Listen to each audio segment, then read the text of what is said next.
ഇവയെ കാക്ഷിക്കുന്നു ഞാൻ, യേശുവേ നോക്കി ജീവിപ്പാൻ ഇവയെ കാക്ഷിക്കുന്നു ഞാൻ. ദൈവനാമം മഹത്വപ്പെടുമാറാകട്ടെ. അനുഗ്രഹമായ നല്ല ദിവസത്തിനായി നന്ദിയോടെ ദൈവത്തിന് സ്തോത്രം ചെയ്യുന്ന എല്ലാവരെയും കർത്താവിൻ്റെ നിസ്തുല്യ സ്നേഹത്തിൽ പ്രഭാത ജാഗരണത്തിലേക്ക് സ്വാഗതം ചെയ്യുന്നു. എന്ന് നമുക്ക് ധ്യാനിക്കേണ്ടത് പുറപ്പാട് പുസ്തകം 15-ാം അധ്യായം 23-24 വാക്യത്തെ ആസ്പദമാക്കിയാണ്.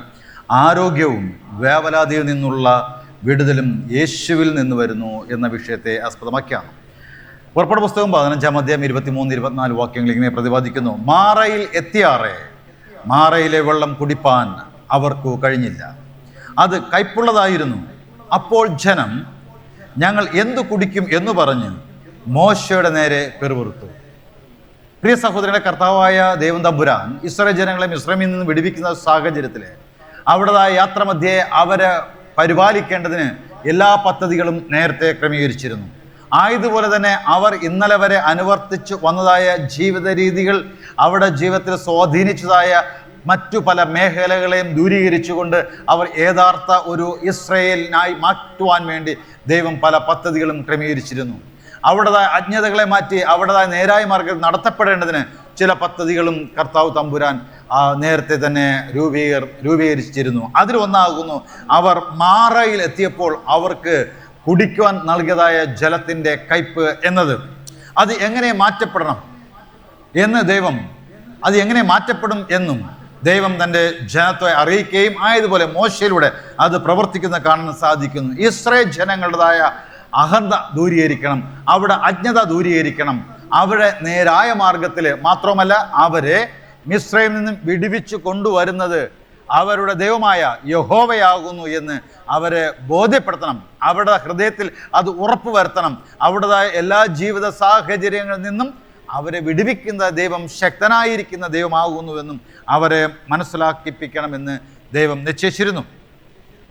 മാറയിൽ എത്തിയപ്പോൾ അവർക്ക് കയ്പുള്ളതായ ജലം കുടിക്കേണ്ടതായ സാഹചര്യം വന്നത് അവരുടേതായ അജ്ഞത തന്നെയാണ് എന്ന് മനസ്സിലാക്കാൻ സാധിക്കുന്നുണ്ട്. മനുഷ്യരിൽ പാപം കടന്നുകൂടിയത് മൂലം അവരുടെ ജീവിതങ്ങളിൽ കൈപ്പേറിയ അനുഭവങ്ങളുണ്ട്.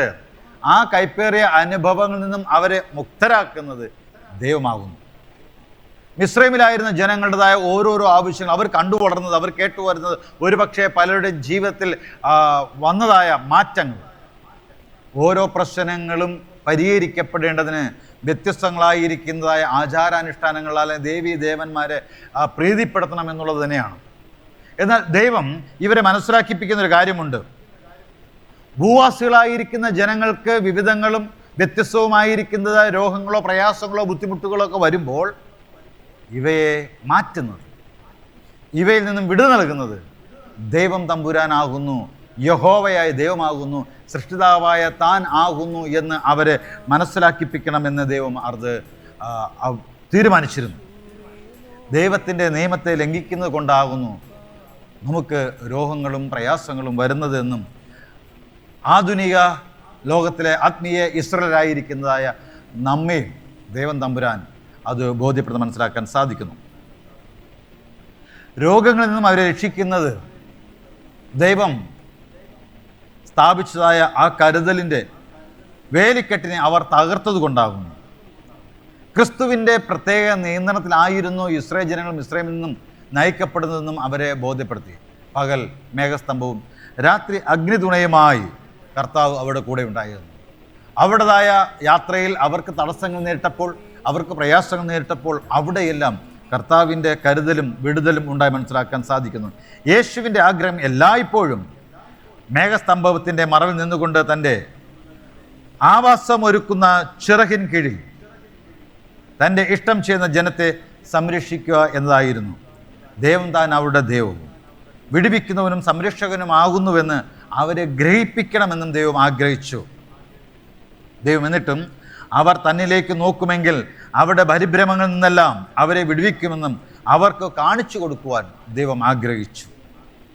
അവർ നേരിടുന്നതും കടന്നുപോകുന്നതുമായിരിക്കുന്നതായ ഓരോ വിഷയങ്ങളുമേലും ദൈവത്തിൻ്റെ നിറസാന്നിധ്യമുണ്ട്. മാത്രമല്ല ദൈവം അവരെ ഓരോ സാഹചര്യങ്ങളും പരീക്ഷിച്ച് അവരെ വിടുവിച്ച് ദൈവം താൻ അവർക്ക് കാവലായി, കൂട്ടായി, കരുതലായി ഉണ്ട് എന്ന് അവരെ ഉറപ്പിക്കുക എന്നതായിരുന്നു ദൈവത്തിൻ്റെ വലിയ പദ്ധതി മനസ്സിലാക്കാൻ സാധിക്കുന്നു. പുറപ്പാട് പുസ്തകം 15-ാം അധ്യായം 24-25 വാക്യങ്ങളിൽ നീ വായിക്കുന്നു. ഞങ്ങൾ എന്ത് കുടിക്കുമെന്ന് അവർ മോശയുടെ നേരെ പിറുപിറുത്തു. അവൻ യഹോവയോട് അപേക്ഷിച്ചു. യഹോവ അവൻ ഒരു വൃക്ഷം കാണിച്ചു കൊടുത്തു. അവൻ അത് വെള്ളത്തിലിട്ടപ്പോൾ വെള്ളം മധുരമായി തീർന്നു. അവിടെ വെച്ച് അവൻ അവർക്ക് ഒരു ചട്ടവും പ്രമാണവും നിയമിച്ചു. അവിടെ വെച്ച് അവൻ അവരെ പരീക്ഷിച്ചു. ദൈവം ഓരോ സാഹചര്യങ്ങളിലും തൻ്റെ ജനത്തെ ലൗകികതയിൽ നിന്നും അടുപ്പിച്ചുകൊണ്ട് വ്യത്യസ്തമായിരിക്കുന്നതായ ഒരു ചട്ടക്കൂട്ടിൽ കൂടെ നയിക്കുന്നത് കാണാൻ സാധിക്കുന്നു. ദൈവത്തിൻ്റെതായ ഗുണഗണങ്ങളെല്ലാം തന്നെ തൻ്റെ മക്കൾക്ക് മധുരതരമായി മാറുന്നു എന്ന് മനസ്സിലാക്കുന്നത് കൂടെ ഈ മാറായിലെ അത്ഭുതങ്ങൾ നമ്മെ പഠിപ്പിക്കുന്നു. ക്രിസ്തുവാണ് മഹാവൈദ്യൻ. ശരീരത്തെ മാത്രമല്ല, മുഴുവൻ മനുഷ്യാത്മാവിനെയും സുഖപ്പെടുത്തുന്നതായ കർത്താവായ യേശുവിന് കഴിയുമെന്ന് നാം അറിഞ്ഞിരിക്കണം. ദൈവത്തോട് ക്രിസ്തു നമ്മെ യഥാസ്ഥാനപ്പെടുത്തുന്നു. ഈ ലോകത്ത് നമ്മളെ വേർപെടുത്തി ദൈവത്തോട് യഥാസ്ഥാനപ്പെടുത്തുന്നതും കർത്താവായ യേശു ക്രിസ്തുവാകുന്നു. തൻ്റെ ഏകജാതന പുത്രൻ തകർക്കപ്പെടുവാൻ ദൈവം അനുവദിച്ചത് നമ്മുടെ സകല രോഗങ്ങളെയും സൗഖ്യമാക്കുന്ന സൗഖ്യദായക ഗുണങ്ങൾ തന്നിൽ നിന്നും പുറപ്പെട്ട് നമുക്ക് വേണ്ടി പ്രവഹിക്കേണ്ടതാകുന്നു. പ്രിയ സഹോദരങ്ങളെ, നിങ്ങളുടേതായ രോഗങ്ങളോ ആവലാതികളോ അവയെ ദൂരീകരിക്കുവാൻ ശക്തനായിരിക്കുന്നതായ രക്ഷകൻ ഉണ്ട്. കർത്താവായ യേശു ക്രിസ്തുവിൽ നിങ്ങൾ ശരണപ്പെടുക.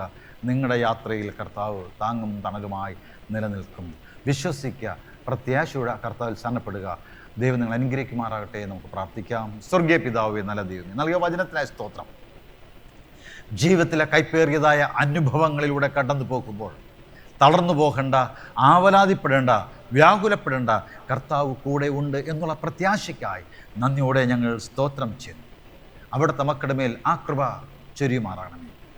അവിടുന്ന് മേഘസ്തംഭമായി, അഗ്നിതൂണായി, മാറയിൻ കയ്പുള്ള അനുഭവങ്ങളെ മാറ്റിയ മധുരമുള്ളതായ ആ സ്നേഹവാത്സല്യങ്ങളാൽ അവിടുത്തെ മക്കളെയും അവിടുന്ന് ചേർത്തണയ്ക്കുമാറാകണമേ. യേശുവിൻ നാമത്തിൽ തന്നെ ആമേൻ.